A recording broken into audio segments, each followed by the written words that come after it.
Hi everyone. Welcome to Brown Girls Libation. This is your host Khyati Thakur. And this is the Tivana making quarantine drinks with you. Today's drink is called Womint Marchito, which is a mojito inspired by the Women's March in 2017. The 2017 Women's March on Washington has been called the single largest day of protest in US political history and among the biggest human rights demonstrations worldwide. The protest largely sprang from outrage following the election of a president who had exhibited a dishearteningly misogynistic rhetoric. While the march was a protest against what felt like a threat to human rights and civil liberties, it was also an appreciation and celebration of women. People wielded signs of all types of empowerment, outrage, hope, passion, satire. One of the biggest symbols of the march was the pussy hat. A knitted pink hat meant to reappropriate the word pussy while displaying a visual statement of solidarity. Creating this mojito recipe is super easy.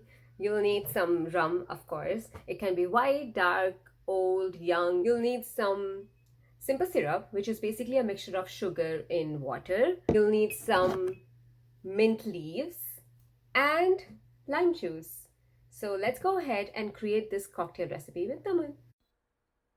To make this drink, we will add 2 ounces of rum, 3/4 ounce of lime juice, 1 ounce of simple syrup, and some muddled mint leaves.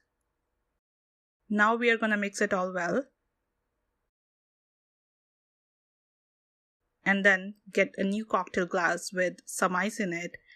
And then we'll strain this cocktail into our glass. Enjoy! And ta-da! This is our Womint Marchito. Cheers! Cheers!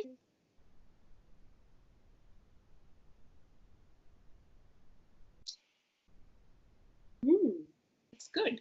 Yeah, it's very refreshing. Minty. Yeah, I like the mint flavor in it.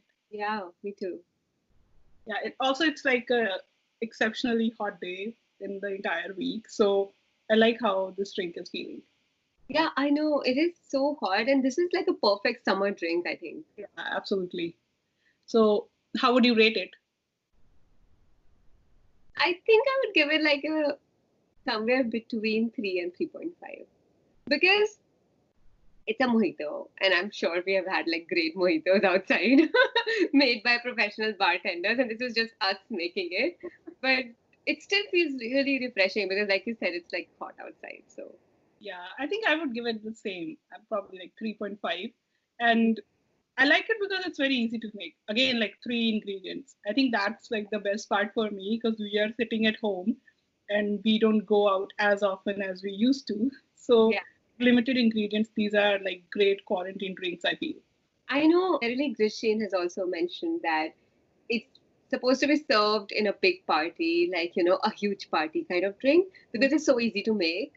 So, yeah, I think Yeah, I can see that. You can just make like pictures of these. It's a pretty nice drink. Also, summer's approaching, so a good recipe for that. Since this drink is inspired by the Million Women March that happened in 2017, I just wanted to see if you actually remember any of that when that was happening. Yeah, I do. So I was in LA back then in 2017, and like a bunch of women at my work, we went to downtown in LA where one of these marches was happening, and it was amazing to see, all the women coming together for a cause, right? That was great. Yeah, I think I went to one in SF, and just seeing like all these men and women come together to protest against this misogynistic person who now holds a position of power, right? It was so gratifying to just see. And it it was one of the biggest protests that has happened in recent times. So it was also like we are witnessing history in a way. I know. And like you said, there were like men there who were like, supporting and appreciating women, which is so great to see. Yeah, and that you remember that pussy hat symbol that came out of this event after that whole infamous locker room talk incident that happened with the president. I saw so many people wearing those hats, and it's such an act of defiance against like authority with Yeah. like abuse of power. I know, and even misogyny, right? Like, I love that this movement happened and it was much needed. And in the end of this chapter in the book, Merrily Grashin writes, "Hold on to your pussy hat and rum. Don't walk the old world's behind you." I oh, love I it. love that. So this is the Million Woman Machito. If you like this video, don't forget to like, share, and subscribe to our channel. Cheers.